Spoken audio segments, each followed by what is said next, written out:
Babalik at babalik ka rin. Kakainin mo lahat ng mga sinabi mong ayaw mo na bumalik dito sa isla ng Alibihaban. Truth.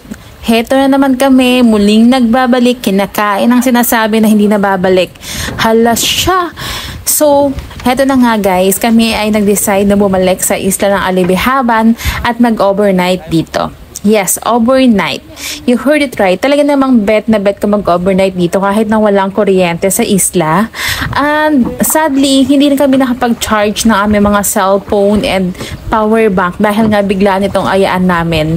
So, tara, i-enjoy na lang natin yung ating stay dito sa Alibihaban. Hayaan na yung mga cellphone na yan. Hayaan na yung mga text na yan. Hayaan na yung mga chat na yan. Tayo ay mag-enjoy tonight. Samahan nyo kami magwalwal dito sa isla. Hindi lang naman ako ang hindi nakapag-charge, pati na rin yung iba. Pero meron nakapag-charge, o diba? Kaya nga nakapag-video pa kami dito sa eksenang ito. Si Jason ang sagot sa aming panalangin na ma-video ang mga memories na mga capture namin tonight. Oy, sayang hindi kasama mga bagets. We decided kasi na iwan muna sila dahil overnight nga ang gagawin namin dahil walang kuryente sa isla. Baka mahirapang matulog ang mga bata, hindi sanay nang walang electric fan. Hindi pa naman kami pwedeng maglatag ng tent sa shore dahil hindi allowed doon sa area na pag-i-stayan namin. Makikituloy lang kasi kami sa tita niya na Chin. Ang gusto lang naman namin tonight ay ma-watch ang sunset, maglakad-lakad sa shore, nang walang sinasaway ng mga bata. Although nakakamiss talaga yung ingay ng mga bata, pero this time, magmimisaw, me time muna kami at saka cousin bonding muna kami. Pati na rin yung babe time, kasama na yan later. Low tide na nga nang dumating kami dito sa isla. Very good, kasi hindi na sila nahirapang ibaba ang mga dala namin. Napakarami namin dalang pagkain guys, kahit 6 lang kami. Hulaan nyo kung ano. First of all, syempre, hindi namin kinalimutan ang 1 galon ng water dahil mahirap ang tubig dito sa isla. Pero, turned out, meron na palang pwedeng bilhan ng mineral water dito sa isla at mas mura pa kumpara sa bayan ha, 25 pesos only. And also, may dala kaming 2 lata ng corned beef. O, diba? Social, naka-corned beef.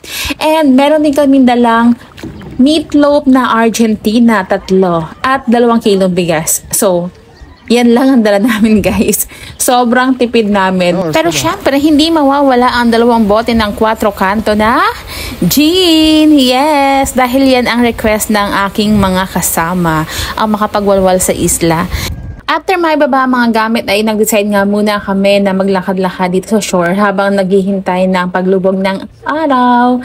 At ayan, gusto sana namin magsayawan pero wala namang tugtog. Kaya mukha kami mga tanga, di ba guys? Pagkatapos maglakad-lakad ay ito na nga, lumukmami na kami dyan sa dalampasigan at napagod ang aking mga malalaking pata.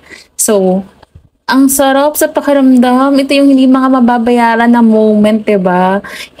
You get to watch sunset, tapos walang entrance fee, nagbayad lang kami ng terminal fee sa pier, o diba? Tapos heto, sa gabi, meron kami nabiling isda na fresh, at, ang tamis-tamis. Ewan ko ba kung bakit iba yung lasa ng isdang nasa probinsya kapag bagong huli, kesa dun sa mga nasa palengke na fresh naman daw. Pero hindi ako nasasarapan or nape-pression ang feeling kapag kinakain ko. Ayan o. So alam mo ba yung 3 kilo na yan, naubos namin yan? Oo, kakapapak lang. Noong una ayaw ko pa, sabi ko sobrang dami. Pero, hindi tinigilan. Nagmukbang ng inihaw na isda ang mga lola nyo. Habang lamig na lamig dahil nag-night swimming kami dito. Oh, ayan, si Miss Chi, napaka-sexing kumain ng isda. Oo, si Mama Shai, talaga naman, feel na feel, mukbangers na ang peg ko dito at may pahampas-hampas pa kay Miss Chi dahil medyo maasim yung suka. Na, diba? Ayan. So, thank you guys for watching tonight. And sana, sa next vlog ko ay mag-watch ulit kayo. Manlaot. Fresh from the sea. Yes. Kain kami. Mahirap ko habang mainit na. Kaya kahit nahihirapan ka sa pag lumamig ka sa mga. Nico, ito na yung inihaw. Tulog ka ng tulog. Dala. Panika pa rito na. Kasi walang asin. Panis. Pag sa syudad ka bumili. Sabi fresh. Pero bilasan na rin. Gusto kong tabaloon. Ano kami? Mami. Patay na yun. Bago matulog ay nag-pictorial muna kami dito sa tabing dagat. Alam niyo ba, ang sarap mag-overnight dito sa isla. Kasi magsa-night swimming kayo, ang init ng tubig, sing init ng aming bebe time. Ayan. Kaduwa.